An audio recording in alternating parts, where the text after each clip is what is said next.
RedZoneSports.bet, the British home of American sports.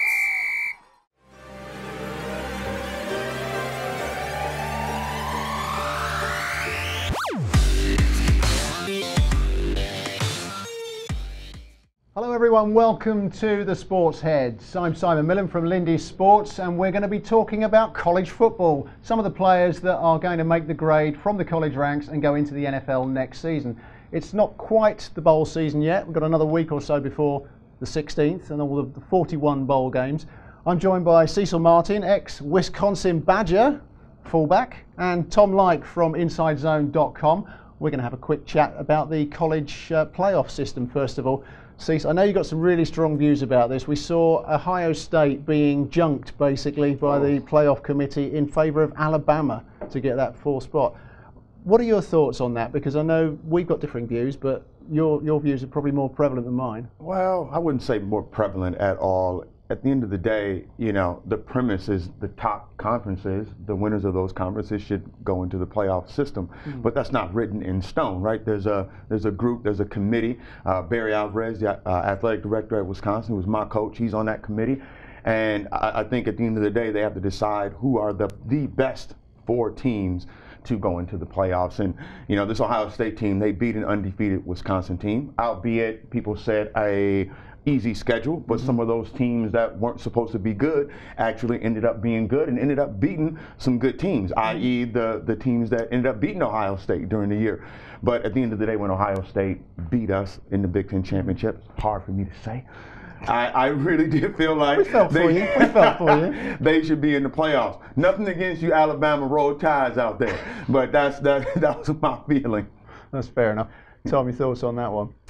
Oh, it's difficult because obviously we had the big debate, was it going to be Bama or was it going to be Ohio State? I think the thing that went against Ohio State was probably last year when they got, you know, absolutely obliterated by Clemson. I think it was an ugly game and the committee thought, do we want to be putting Ohio State in there at number 4 and do we want to have another thing? And also, you know, it's Bama, it's Alabama, it's the name, it's the brand. You want that in the college football playoffs. I think, you know, Nick Saban, that's probably what swung it there. I think from my point of view, you know, 31-point loss to Iowa. I mean, you know, that's they got absolutely burned. It's not even remotely similar to Alabama's loss to Auburn, or, you know, even Clemson's loss to Syracuse. So I think, you know, that's the one crucial thing that's gone against them. I agree with you 100%, because, you know, Auburn's a different type of a loss than in Iowa, but that's one of the teams I was talking about who ended up being pretty good. And they were ranked consistently above them, above Ohio State throughout the season. So I mean, I think you make a very poignant point on there.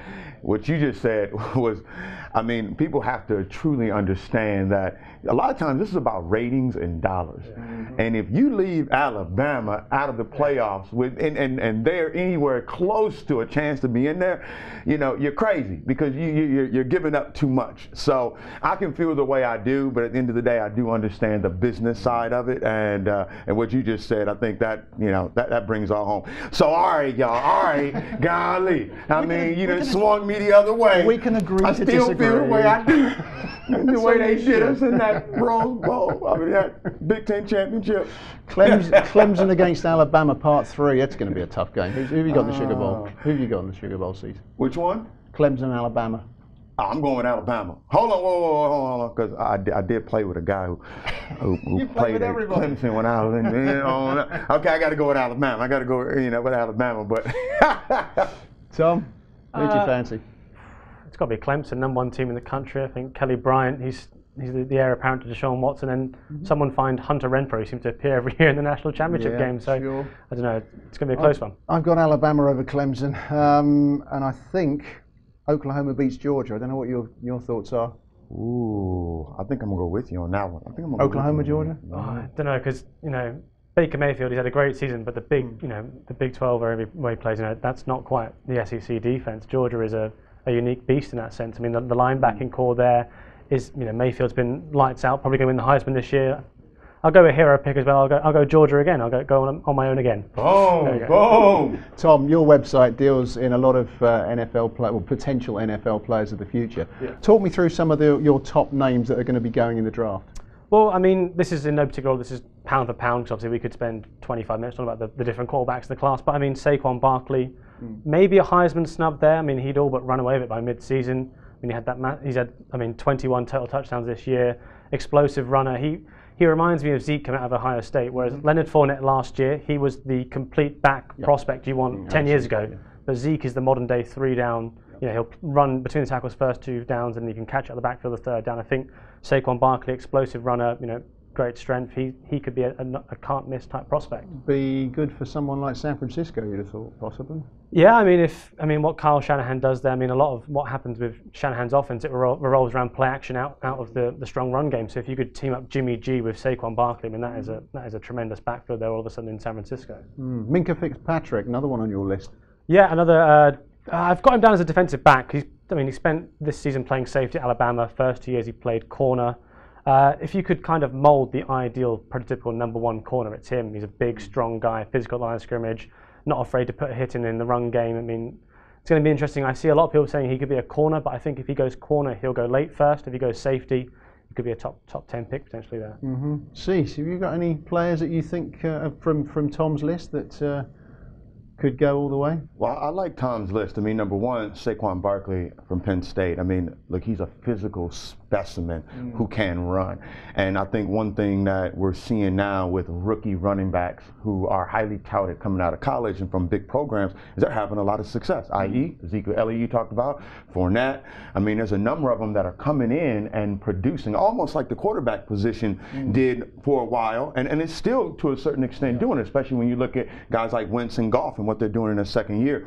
So I love that pick. You know, Minka Fitzpatrick, I mean, the fact that he broke the record for most returns, you know, 5 interceptions, 4 returns, you know, that's almost that prime time type stuff, you know, and we know how important it is to have a quality cornerback and a guy who can not only get the ball, right, take it out of the air if you put it up there, break on it, but he can also take it all the way to the house. So I like both those picks. Well, Nick, Tom and I are both Dolphins fans for our sins. I mean, we're looking at sort of offensive line. We need a guard, and I think one of the best guards in there is Quentin Nelson at Notre Dame. Yeah, he's kind of it's kind of an unloved position, the guard. It's very difficult because obviously last year we had Forrest Lamp, who I had nailed in going the first round, but he fell completely to day 2. So guards, you never know. I mean, I'm looking at someone like Denver or Indianapolis, who are right up there picking this year. They could definitely do with a quality guard, but Cincinnati as well. Yeah, then you got maybe Miami in the mid section. I mean, he's a great interior offensive lineman. He's very, very strong, physical. He can, you know, bulldoze people in the run game, create holes. But then he's also agile. He's quick on his feet. He can play very well in pass protection. He reminds me of a sort of a young Logan Mankins in some respect. Yeah, I've heard a lot of people say about Logan Mankins, you know, the former Patriots thing. He's someone who, and I think he only gave up 1 sack all year and no hits after that. So I mean, he's kept the quarterback up there, Notre Dame upright. So he's definitely a plug and play type prospect. You mentioned Indianapolis. They need defensive ends pretty badly. You've got one on your list there, Bradley Chubb from NC State. Yeah, so Bradley Chubb, he won the Bronco Nagurski Award, so he was the best defensive player in college football this year. The problem with Indianapolis I've got there is that they play a 3-4 scheme, so I'm not too sure just how he'd fit in there. I think he's more of a 4-3 base end based on his size. I mean, you've got a checklist of what you want for defensive ends and edge rushers, and he converts all of them, you know.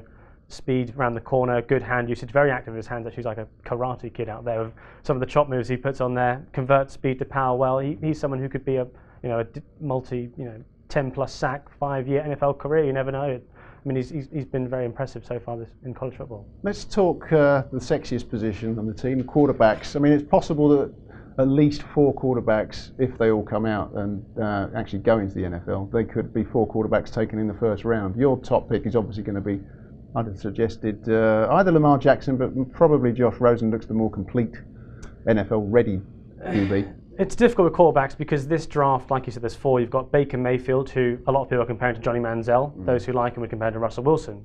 You've then got Sam Darnold. He's got all the potential in the world to be an unbelievable all-pro quarterback. But he could stay in college for another year. He could do, and he's got turnover problems as well. He's been prone to interceptions and fumbles.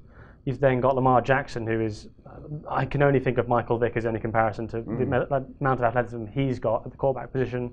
And then, yeah, my guy is Josh Rosen. He is probably the most polished, most complete prospect this year.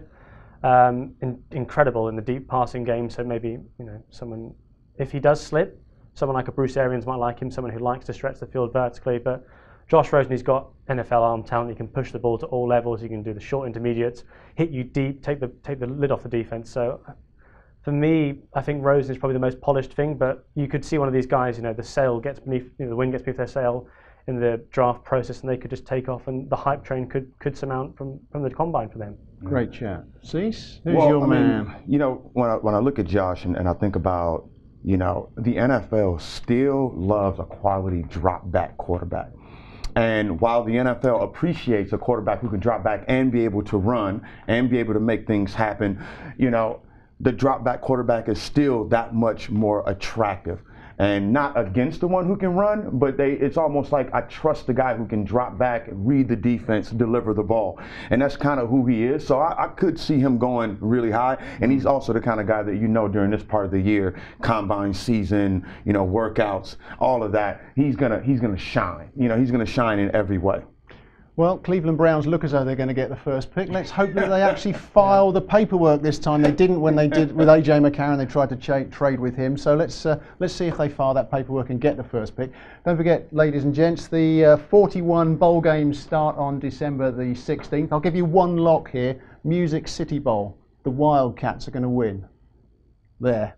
Okay. I'm not telling you whether it's going to be Northwestern or whether it's going to be Kentucky, but the Wildcats will win that. Gotcha.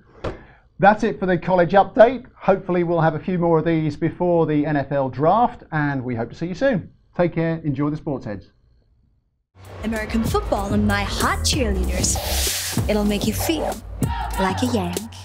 RedZoneSports.bet, the British home of American sports.